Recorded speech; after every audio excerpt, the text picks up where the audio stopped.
essay written by the daughter of late Canadian author Alice Munro is sending shockwaves through the country's literary community. Andrea Robin Skinner said her stepfather, Gerald Fremlin, sexually abused her as a child, and that Munro chose to support him instead of her. Skinner's essay was published yesterday in the Toronto Star. She wrote her stepfather began abusing her when she was 9 years old.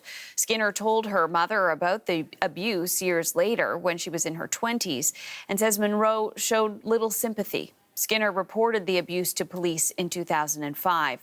Fremlin eventually pleaded guilty to indecent assault, but Munro stayed with him until he died in 2013. Skinner said she did not reconcile with her mother before she died in May. Deborah Dundas is a Toronto Star reporter and opinions editor, and she co-wrote a Toronto Star article detailing the timeline of the abuse and the events that followed, and she joins us now.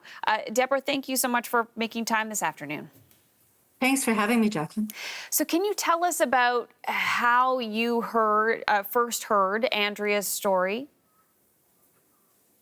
I first heard Andrea's story about 2 weeks ago. She had sent an email to one of our columnists, Heather Malik, telling her about the abuse and what she had experienced. Heather forwarded it to one of our editors, and he asked me if I'd follow the story, and I did. We decided to. She had often reached out to other journalists and various people in the literary community and hadn't been heard, and the story hadn't been followed up on. So we were determined to make sure she got her voice. She had reached out in the past. I mean, that was something that you mentioned in your story, that there had been rumors swirling about this abuse. Can you tell us a little bit more about that part? Well, I mean, what she said was she had sent out emails to, various people in the media, to people who had written about her mother. And, she never got anyone to sort of recognize her story or to include her narrative in the entirety of the narrative of Alice, right? I mean, the entirety of Alice's narrative as it stood before Sunday was basically, this icon.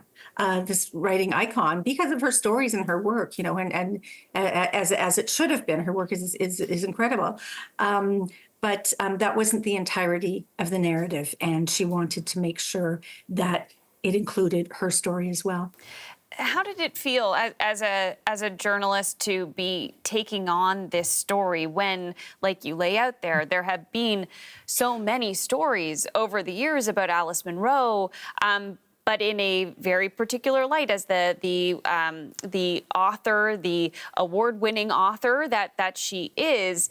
This is very different and a very difficult story.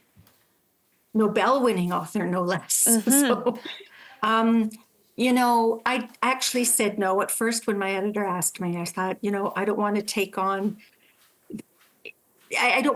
tearing down a literary icon. I don't want to jeopardize my own relationships in the publishing industry. And I was, it was a very emotional thing to try and take on, right? That story. So I said no. And then later in the day, he phoned me back. We talked a little bit back and forth, and we both realized, I think, that this isn't Alice's story, it's Andrea's story. And we wanted to do her the respect of telling it, and helping her telling it and let her tell it. So we published the first person essay from her, but we also needed, journalistically, to have a reported piece with all of the factual information that was there, including, the court documents, and that I spoke to all of her siblings. I spoke to her stepmother as well as Andrea, of course. And just corroborating everything to make sure it all fit, and that the timeline sort of fit with the court documents as well. Gerald Fremlin was, pled guilty, as you said, in 2005 to a count of indecent assault and was given 2 years probation. Mm-hmm. Can you tell us more about what Andrea told you about wanting to make this public, wanting to get this version of the story of her experience, her life with Alice Munro as her mother out there and public? Do you know, there's doesn't seem to be anything vindictive about this at all. I mean, she suffered and the family suffered for decades, keeping this secret. 30, 35 years, if not more, keeping this secret. And so that does something to a family. She and the individual, she herself suffered from bulimia and was having problems with school, and she dropped out of school, and it was it was very, very, she had concerns about her own sort of mental health and dealing with the world. So, and then the family, I mean, everybody in the family was keeping secrets. They didn't all know everything, but they knew something was going on. So, they felt that there was a certain complicity. So when Andrea approached us, it was clear that she wanted to help others, A, and B, that she wanted to make sure there was a well-rounded story. Mm-hmm. But helping others, I think, is her key. Other celebrity children, might be going through the same thing. She wants to let them know, hey, I can do this. So can you.